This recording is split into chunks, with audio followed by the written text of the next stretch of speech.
We're live. Here we are, ESPN Radio. Are we live? Are we live? We are live. We're going live here on ESPN Radio. Da-da-da-da.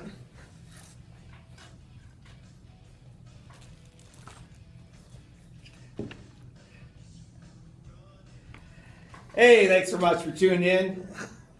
Pete Schultz here, live in the studio, ESPN 106.3, streaming live at ESPN West Palm, and we are live on Facebook at Fly Navarro. Hope you're tuning in, you're checking us out. Hey, I'm in the studio this morning, my crazy Cuban buddy Fly. We are talking about all different kinds of stuff, but I got a couple questions for you, okay? First of all, thank you, Grant. Grant, you won the nice Rapala lure and a coastal glass and everything.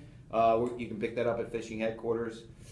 I got a question from Mike. He just sent this in, text me, and he says, Fly, ask him if you're looking to go marlin fishing, where and when is the best time to go for a vacation in Pinas Bay, Brazil? And do we fish for black or blues? In Brazil? That's what he said. Okay, Brazil's on the... Okay, Pinas Bay is in, that's in Panama. That's on the Pacific side. Gotcha. And actually, Pinas Bay is approximately about 100 to 110 miles south of Panama City. And you're 28 miles north of the Colombian border. So you are in the middle of the jungle. But it is a neat place to fish. I would say your best time would be December or January for black and blue marlin, for a mixture of both. The last few years, the summertime fishing has been phenomenal. Actually, I had 4 boats fishing out of Pinas Bay for the World Cup, looking for a big fish. The biggest blue marlin I've ever caught, hands down, was in Pinas Bay. He said he's fished both Pinas Bay and Panama. I think his wife's from Brazil. Okay. So he's been in Brazil and Panama both. So well, the world record blue marlin, the world record Atlantic blue marlin was caught in Brazil. Oh, okay, gotcha. Yeah, gotcha. So that's great. It's there's a lot of really good fishing down there. 888-760-3776. That's our number to call right here. I see a whole bunch of people going that are listening there. What is it? What do you got? Anything going on there? Let's say we Laura J. Black from out in Austin, Texas, asking Pinas Bay. We have Deanne Leopold that actually I fished right here out of Sailfish Marina. She says, you are awesome. Rob Lane from up in South Jersey. Come on, Rob. Yeah. That's great to see Rob. Yeah, that's Rob, awesome. actually, his son just turned 2 years old. I believe it was yesterday or the day before. Oh, man, that's awesome. Yeah. Rob and his dad, Bob, have been in the fishing community forever. Yeah, forever. Yeah, they're great. When LR used to work for them, and LR, I had LR in the studio here last week from Costa Rica by phone. Mr. Grumpy. He was really happy that day. The waves were good. Yeah.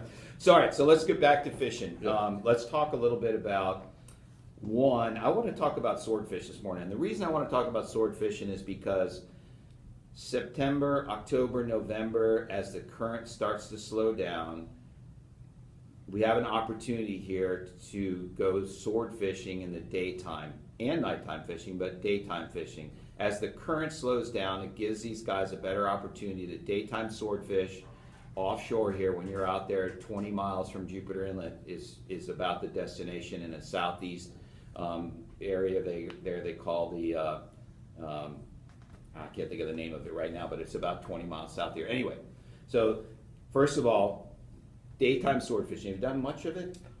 I've done enough of it. The funny part is I did it last weekend right out here, and I was fishing with Mike Samuels from the Viking Service Mike, Center. yeah, I know Mike very well. And he had asked me, he goes, tell me about fishing in Venezuela. Because that's where this whole day dropping started. And I lived in Venezuela from 97 through 2000. Wow. And that was the first time I had ever done it. We were using rocks and hand crank reels. There was no electric. There was the crazy Cuban on a rod and reel reeling up rocks. You guys want to go fishing with a crazy Cuban tomorrow? I don't know. Might look like a fiddler crab at the end of the day. Oh, Lord. One big arm. It's interesting. It was a whole new concept because now it gives you 24 hours to go fishing for swordfish. Yeah. And the advances that I've seen over the last, let's say, 10 years here in Florida are incredible with the electric reels, with all the different lights. I mean, we were literally using rocks. I would send my washdown boy to go get 2 5-gallon buckets of rocks. We'd put them in an onion bag, weigh them. If they were 10 to 12 pounds, we'd set them aside and we'd tie it with 8-pound tests to our hook, and that's what we'd use to send it down to the bottom. So here, there's a couple things. One, there's the moon you have to think about. Does it really matter? I got to throw 3 or 4 questions at one time to you. The moon, does it really matter when you're daytime fishing? 10 pound, 20 pounds of lead. How long a leader? Does the bait really matter as long as it's aerodynamic? And then I'm going to ask you a boating question when you get through with all that. It's just real quick. No, that's fine. The moon, I like fishing leading up to the full. Me personally, I know some guys are different. Again, I know the nighttime guys, they really like the moon leading up. They do, yeah. So really, and I don't know if you're familiar with this, the largest migration of animals is every night in the water column. So the bait that's down deep during the day comes up to the surface at night, and the swordfish follow it at night. So if there's a lot of swordfish at night leading up to the moon, they go up and down in that same water. Squid, shrimp, tinker mackerel. mackerels, all different kinds of species, including mullet. Correct. Mullet is, John Jolly told me several years ago that they did a study, and one of the mullet is one of the swordfish's main food supply. Really? That's what he told me. Well, it's so funny, leading to your next question, and I wrote it down on my piece of paper here, that you said somebody was going to go king fishing because he was buying ribbon fish from you. Yeah.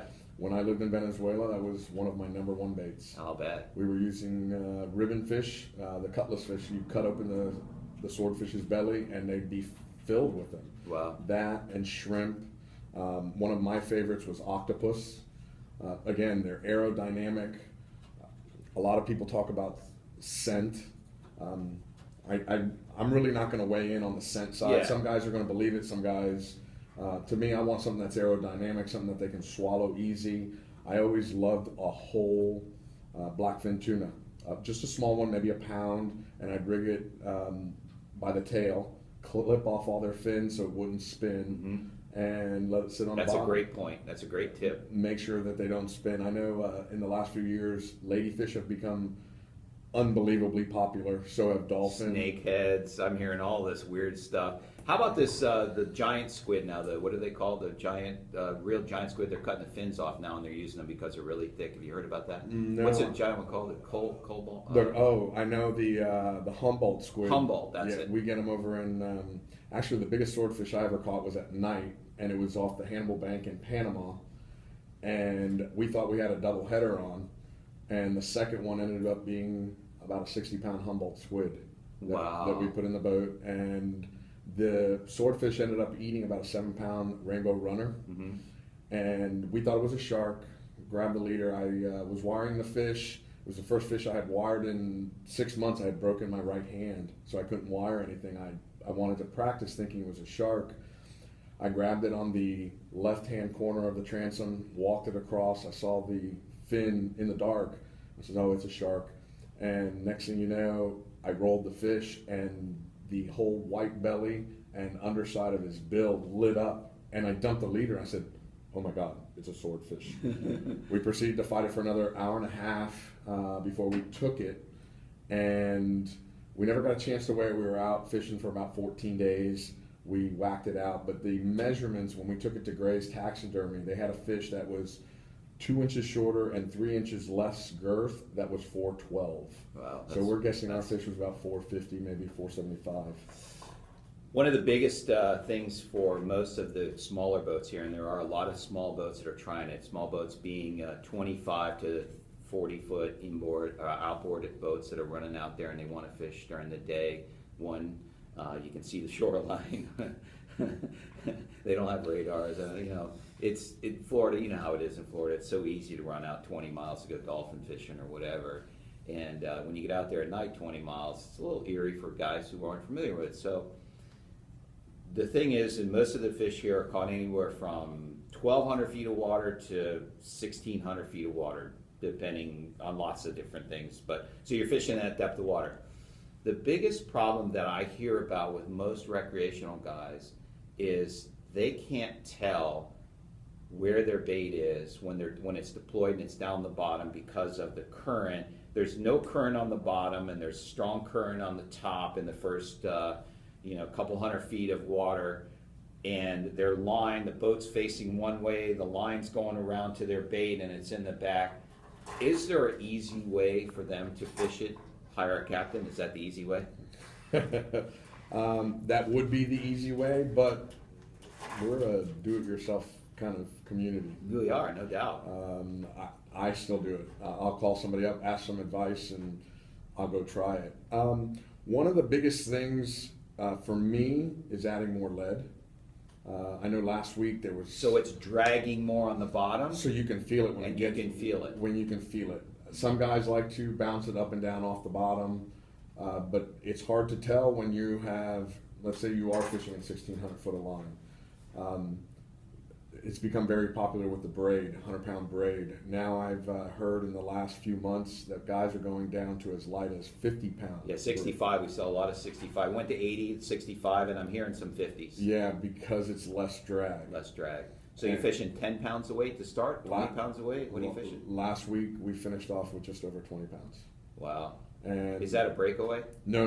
That's it's attached to the wind-on leader. Swordfish. With a swordfish snap, yeah. So when you get it up to the boat, when you get that up, you can take the lead off, put it in the boat. Now you're fighting the fish by itself. Correct. Or reeling the bait in, whichever. Yeah, exactly. And usually we set it about 100 feet away from the bait. Mm-hmm. And I've fished with a lot of different guys, and different guys that like to have their lights set up at different places. Me personally, I like to have my lights right on the swivel, which is probably about 6 foot away from the bait. From the bait. That's cool just stuff. my personal preference. Cool stuff. Have a comment, you have a question, 888-760-3776. We're going to go to break, but Fly's here. I don't get him very often. This is the time for you to call in if you have a question. Swordfish, blue marlin, sailfish, he's here. Call us now. We'll be right back. Cuban coffee. We got all kinds of... Speaking of Cuban coffee. Oh, I travel with my Cuban coffee. We're still live, just so you know. Cool. Have you been to that Cuban restaurant on North Lake? There's a pastry breakfast. Tulipan. Yeah. That's their second one. Is it really? I grew up... I went there one time, and it was so crowded when I left the show here. Maybe it was in the season, I don't know. I got there, and I was like... There was a line out the door. They have... I was hungry. Guys, everybody that's watching here, we're still live. Still live, huh? Oh, yeah. Leo, what's going on, brother? Hey, Leo, jump in. Leo does a lot of fishing, a lot of daytiming with the Double D down in Miami. So jump in with any of your ideas, and we'll share it with everybody here. We're going to come back with about 8 minutes left, maybe 7 minutes left to talk, but we'd love to hear from you guys. Laura Black wants to know how I got my nickname. I'm not telling you on live radio. Yes, but can you cook the fish? Let's hear some recipes. Ooh, we can do that. We can do that. We that. don't have time on this show, though. Derek Michael, Jack Tullis from Black Bart Lures. Hey, Jack. Jack. What's up? He is our official lure. He's our official lure sponsor for the World Cup. I saw it. They had some great shots inside there. You're doing well inside his shop. That was really cool. Yeah, Go in there, pick one off the wall. How was that? I want to do another live feed with Jack on how people should reskirt their lures. That's a great one. Yeah. Randy Bradley. Anybody night trolling for swords? I've only heard of a couple guys doing it here. Just so you know, Randy Bradley is who I'm going to the Seychelles with.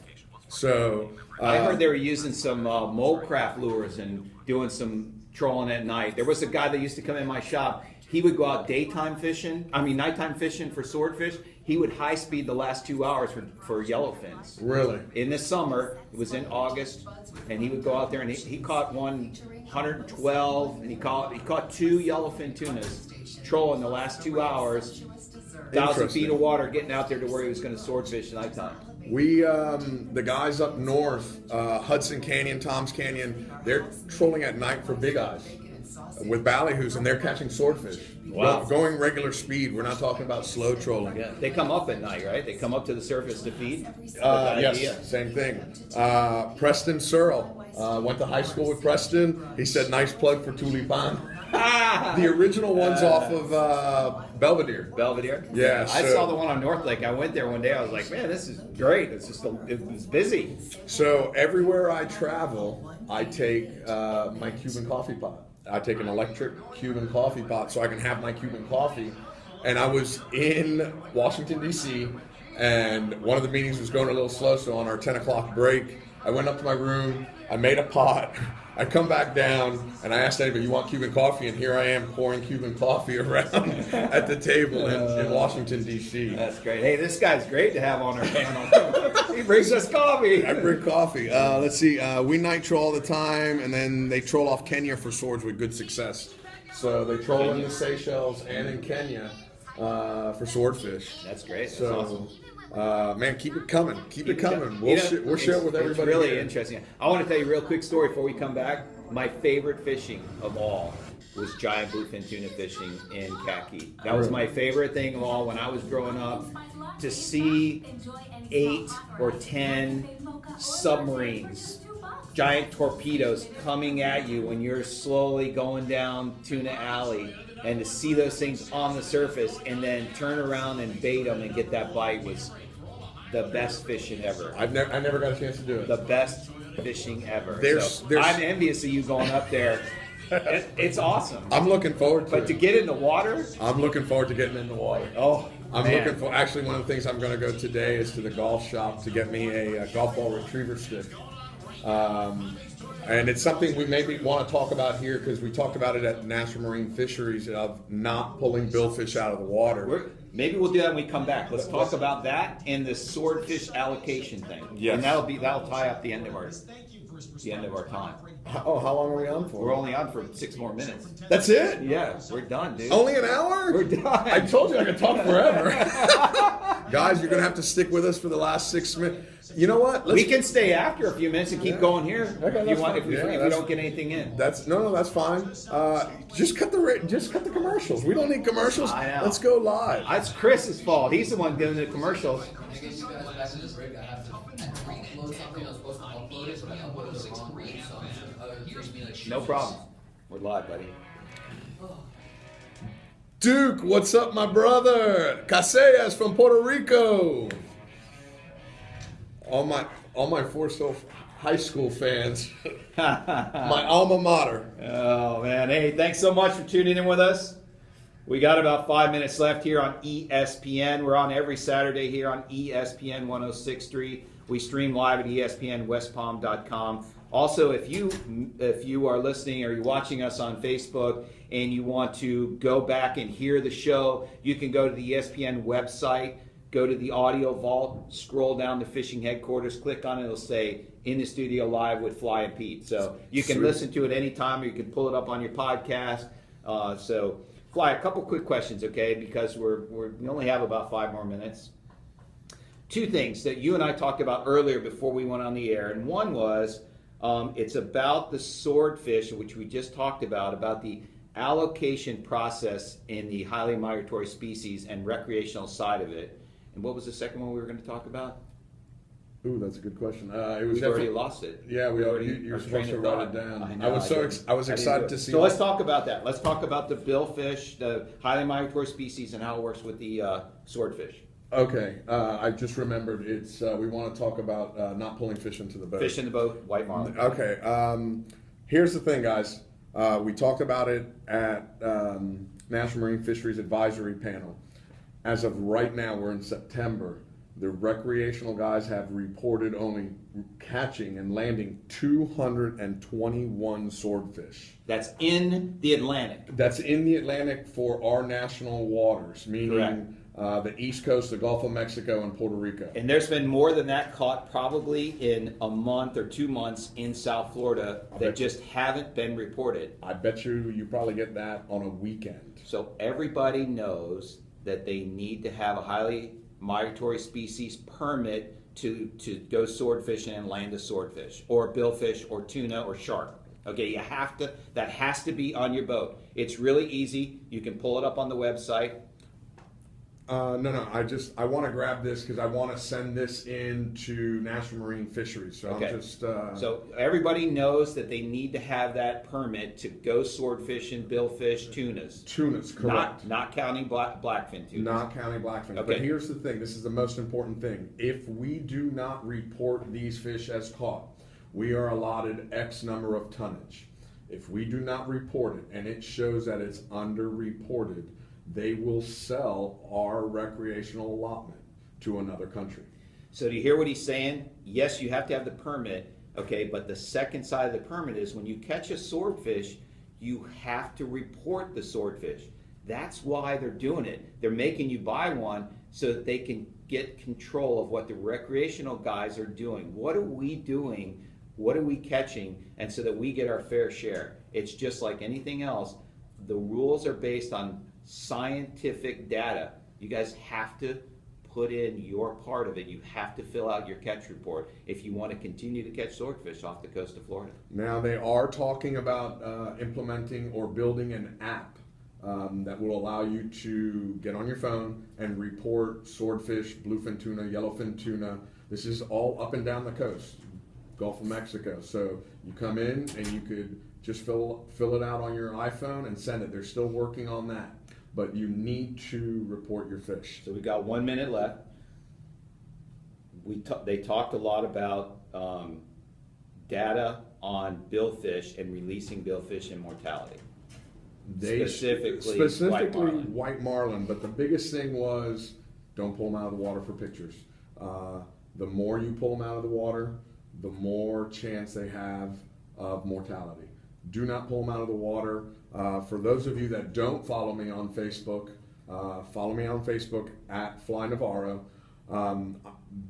Being that I'm getting ready to go to Nova Scotia, I'm putting together, and I learned this while I was down at Casa Vieja Lodge, a golf ball retriever stick, 18 foot. You put your GoPro at the end, and it takes a picture of your billfish, your boat, and yourself. All right, buddy. Thanks so much, man. We could go on forever, but thanks so much for tuning in. Check us next week here on Fishing Headquarters Live, and follow Fly Navarro. All right, we got questions over here. Yeah, we got lots of questions. Hey, thanks so much for following us and tuning in. We'd like to continue the conversation, but we ran out of time here on the air. It's like we can still do that, right? Yeah, no, we can still. We got Patty Ross. Hey, Miss Patty. What's going on? She's going to yell at me. Hey, Pat. See, he calls you Pat. I call her Pat. Hey, Pat. Hey, Pat. Hey, Joey. Joey had himself. Listen, guys, for those of you that are following me on Facebook, Joey Crawford has Captain App, CAPT app. Follow him. You can download that at your iTunes store. You can video your catch. You can upload it. He's putting it together so you can have your own Apple channel. So you can fish all season long, and suddenly you can look at all your videos. So he's putting together a pretty good app. Let's see. David Bryan from up in Delaware, my man David. The first time he ever went blue marlin fishing was with me on the Reel Tight in Bermuda back in 2002. Now he's hooked. You remember the 2002? Oh, I remember every season where I was. Awesome. That's awesome. Ashley. Hi, Miss Ashley. Miss Ashley's from Morehead City, where the Big Rock Blue Marlin tournament's held out of. Randy Bradley. Thanks, Fly would sell the rights to fish a foreign entity. Which U.S. agency? Actually, that is not a U.S. agency. That's ICAT, the International Coalition for Tunas. They have the right to sell the quota. They sell them from country to country. And I have it written down somewhere. I can't remember the actual acronym. Too many acronyms in Washington, D.C. Everything has an acronym. Yeah. Joey Crawford said, go to the App Store. Go to the App Store, look it up. I know Joey had said they're still working out a couple little bugs, but all your information is going to be on there. So is there any other topic that we wanted to cover with that while we still are live on Facebook? Do you want to? Do we talk about the sharks? Do we need to talk about sharks? Not really. No, most of the shark stuff was the commercial guys. There was so much. 2 days, I would say 80% was sharks. The white marlin research I thought was And they admitted they still need a larger sample of fish before they can make any kind of decisions. And it wasn't even a decision thing. It was more about, hey guys, and actually let me bring this up. They're starting to look on Facebook, the law enforcement. They're starting to look on They've Facebook. been doing that, I heard. If you pull a billfish out of the water, they can and they will start tracking you down. I know they've done it with guys with turtles. They've done it with guys with manatees. You know, guys that wanted to ride on a manatee or guys that grab a turtle out of the water. It's illegal. It's federal. They will come after you. So I got something with manatees. Okay. We're in the Keys. Well, you're not allowed to put a hose in the water. You're not allowed to give them water. They're not allowed to, you're not allowed to do that. It's something that they frown against. But we were there in the Keys just in July, and we had this manatee. It was a young one, probably only maybe 5.5, 6 foot long, young. Did you know that they eat meat? No. Yes. We cleaned mangrove snappers and trout, and that manatee sat there and ate everything off of the bottom. I never heard of it. I've never heard of it either. We were shocked. I know. I mean, they eat grass and they're such cute little guys. He came up off the bottom with a big trout in his mouth, a trout carcass. We're like, are you kidding me? Yeah. Wow. I swear. I never heard of it. Hey, Cricket, what's going on? Cricket from South Carolina. He runs the Game On.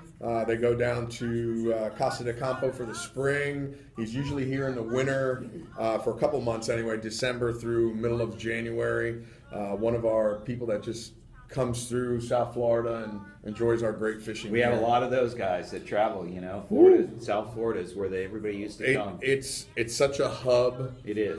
It's one of the reasons I decided I wanted to put my tournament on in January, because it's the only time of year that all my friends are in town. Yeah, exactly. That are passing through, whether they fish the tournament or not. I just want them to come and be a part of the party. So I have one more question about tunas, okay? In tunas, there's however many, 9 species of tunas. How come blackfin tunas aren't in the highly migratory species permit process? That is a great question, and I'm going to double that down with a second statement. I don't know why they're not, but I did have somebody recently, knowing that I was going to Washington, D.C., asked me to see if they can put a limit on blackfin tuna and these people are off of Cape Canaveral, where some of the boats are going out there and coming in with 20 or 30 1-pound blackfins, and they were disgusted. First of all, they're baby blackfins. They're not yielding very much meat. Let them grow. But to take 20 or 30 of them, it defeats the purpose of wreck stuff. Are you going live in a minute? What's Are you going live? No. Oh, okay, good. Okay, we got somebody else walk in the studio. We're going live on Facebook. If you want to jump in, you're welcome to. Okay, I'll talk as well. Yeah, But no, I so can only talk MMA, but that's fine. So and that happens here off of Florida a lot.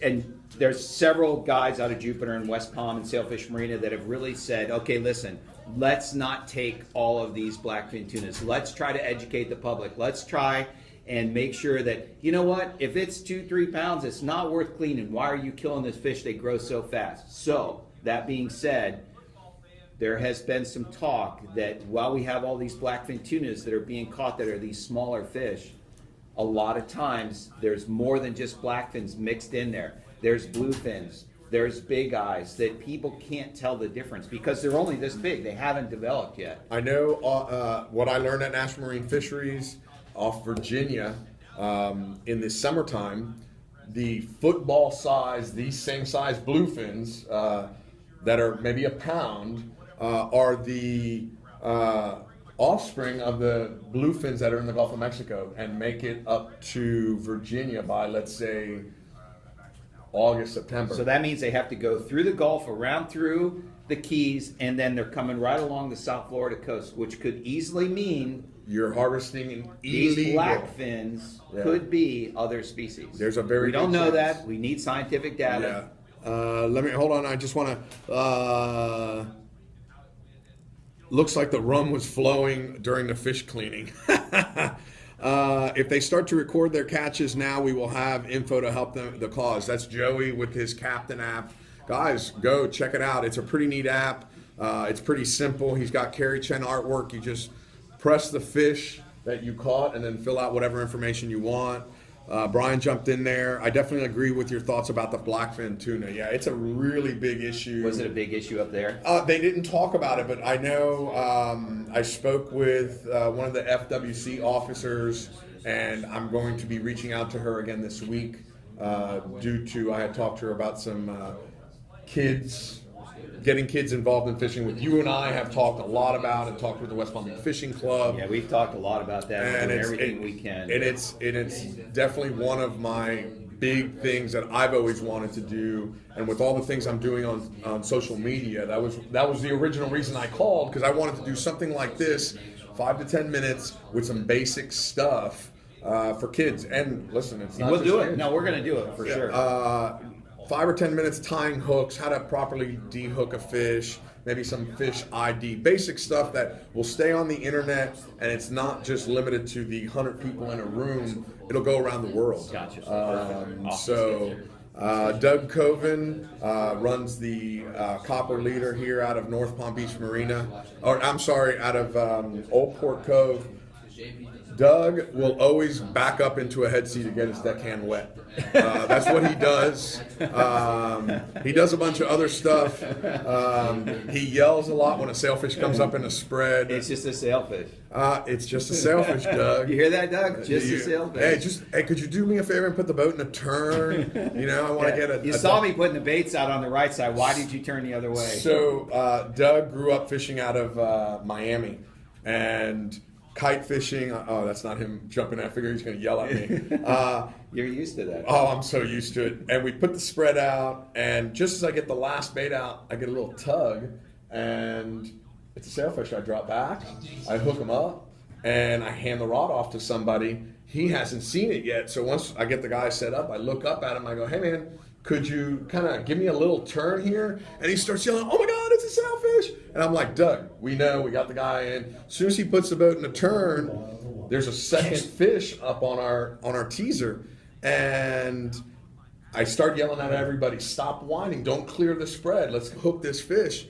But I said, "Stop whining." So I dropped back. I hooked the second sailfish. I gave the second rod to the guy, and as we're looking around, the first guy on the first sailfish, Stop whining. He's standing there just holding onto the rod. I go, "What are you doing?" He says, "You told me to stop whining." And I'm like, "Not you!" So let's see. Makes perfect sense. And Leo, let's get together, brother. I'm in town till Tuesday. Guys, thanks for joining us here on Facebook Live Land. I'm going to share this across all my different pages. This one I actually did on my personal because I got more people looking at it. I'm going to share this to my fan page, which is @FlyNavarro on Facebook.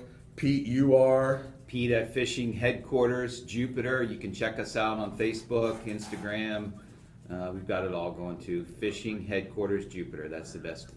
All right? Pete's on, actually, I think Pete's on live more than I am. No, it's not true, man. No one's on live more than you.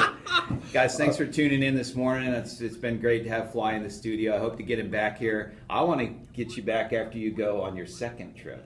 After the Seychelles will be pretty good. I'll be doing a lot of live feeds. I know I've been talking with Randy. We'll get you back on when it's sailfish season. We get here in the winter, January, December, January, February. Maybe we can work something out. You can get me on a phone call while I'm in the Seychelles.